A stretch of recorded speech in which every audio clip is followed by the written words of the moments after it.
Good morning and welcome to Fox Illinois Sunrise. I'm Alexandria Rayford. And I'm Mark Hespin. Breaking news this morning about the presidential election. Donald Trump will officially become the next president of the United States. The AP calling the race just a few hours ago. The Associated Press now reporting that Trump won the state of Wisconsin, giving him enough electoral votes to win the White House. Trump also won the battleground states of Pennsylvania, Georgia, and North Carolina. Joining us this morning to talk about statewide voting is Matt Dietrich with the State Board of Elections. Morning, Matt. Good morning. Let's jump into it with some mail-in ballots. Were there any issues with mail-in ballots here in the land of Lincoln?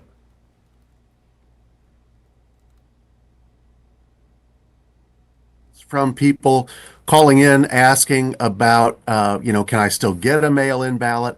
How do I do that? That process was open until last Thursday, so we were advising a lot of people on how to get them. And, as it turned out, as of yesterday anyway, we had about 840,000 vote-by-mail ballots that had already been cast by voters throughout the state. So that's a very high number. It's much higher than the 500,000 higher than the 340,000 we had in 2016.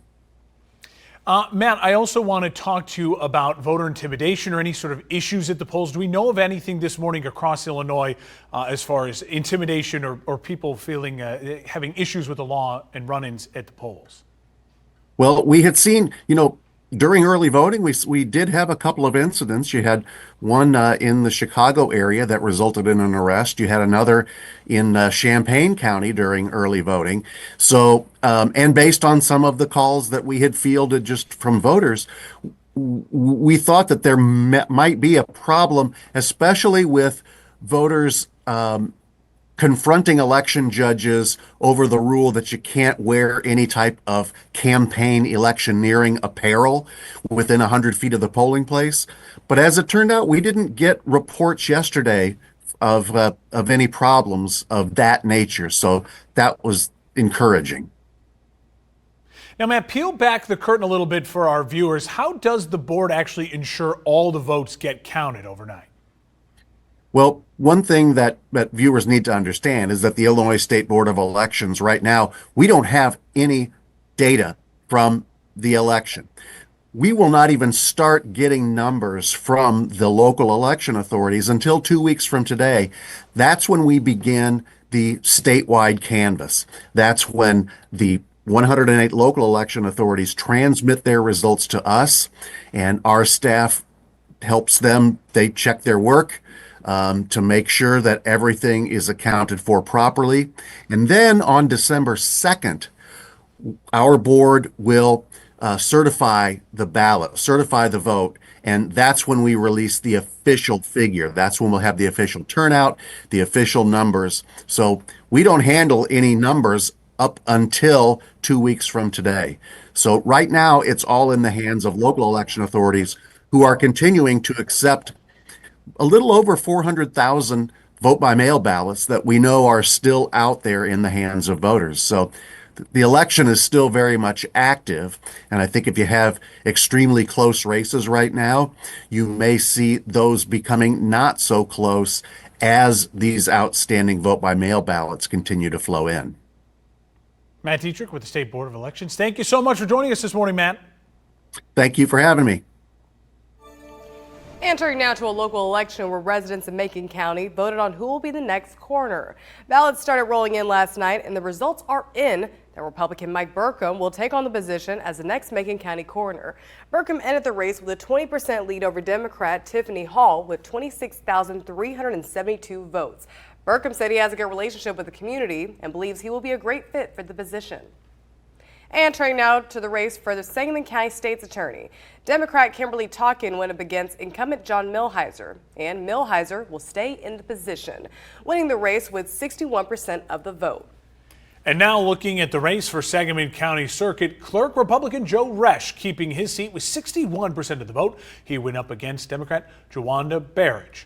And we have an incredibly close race for Sangamon County Recorder. Democrat Josh Langfelder is looking to keep his seat against Republican Frank Lesko. Right now, the race sits at basically a dead heat. This is the closest race we've seen here so far in Sangamon County. Now, we'll continue to provide updates both on air and online as we learn them. And yesterday at Urbana High School, students were given the chance to walk to the polls. Community members were allowed to join, and students were taking a polling site at Urbana Free Library where they were able to cast their votes. Voters in Champaign have been voting on a sales tax proposition. The tax would go toward public safety and increase the share on local sales tax by 1/4%. Across the state, voters were also asked special advisory questions. One question asked if the state should amend the Illinois Constitution to create an additional 3% tax on income greater than $1 million for property tax relief. The vote currently stands at yes for over 2.9 million for the yeses, 1.9 for the noes. And another question asked, should a candidate on the ballot be subject to civil penalties if he or she interferes with election workers' duty? Currently, the yeses have it with an outstanding majority. And people across the country voted on reproductive rights, including right here in Illinois. Voters saw a question asked, should assisted reproductive treatments, including IVF, be covered by health insurance? That question, once again, has it for the yeses.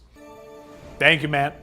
Well, it's official. Donald Trump has been elected as the 47th president of the United States. As of right now, Trump sits with 277 electoral college votes to Kamala Harris's 224. There are still states that have not been declared: Alaska, Michigan, Arizona, and Nevada.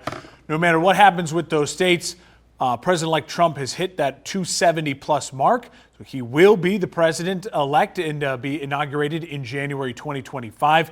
What's interesting, if you look at this map right here, it looks a lot like 2016. Trump won all of the swing states in 2016: Pennsylvania, Michigan, Wisconsin, North Carolina, Georgia, and Arizona. The difference is right now, Nevada leaning towards Trump right now, again, has not been called yet. Nevada is a state that Trump has never won, didn't win in 2016 or 2020.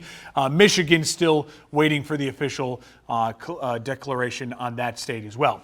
I do want to talk about the Senate. If we get a look at the Senate map, this is the big win for Republicans besides the White House last night. They went into last night having a disadvantage in the Senate, 51-49. As of right now this morning, with still a couple races to be decided, they could grow their lead, but they will have control of the Senate, the Republicans. So Donald Trump, the president-elect, goes into the office in January 2025 knowing he has control of the Senate. Big wins in Montana, in Ohio, as well as other places, including possible wins in Pennsylvania and Nevada. As far as the House goes, well, that's another story. That is the big question that we still have yet to be answered. If you're just waking up this morning, we know that President Trump has won the White House. We know the Republicans have won the Senate. We don't know what's going to happen here in the House. This will determine if President Trump has complete control of Congress or if the Democrats are able to push back on some of the agenda that the future president will want to get passed. As you make a lot of election promises, it's easy to get those promises fulfilled if you have control of the House and the Senate, not so much if you don't have a complete control over Congress. We'll keep you updated on the House races throughout the morning. Thank you, Matt.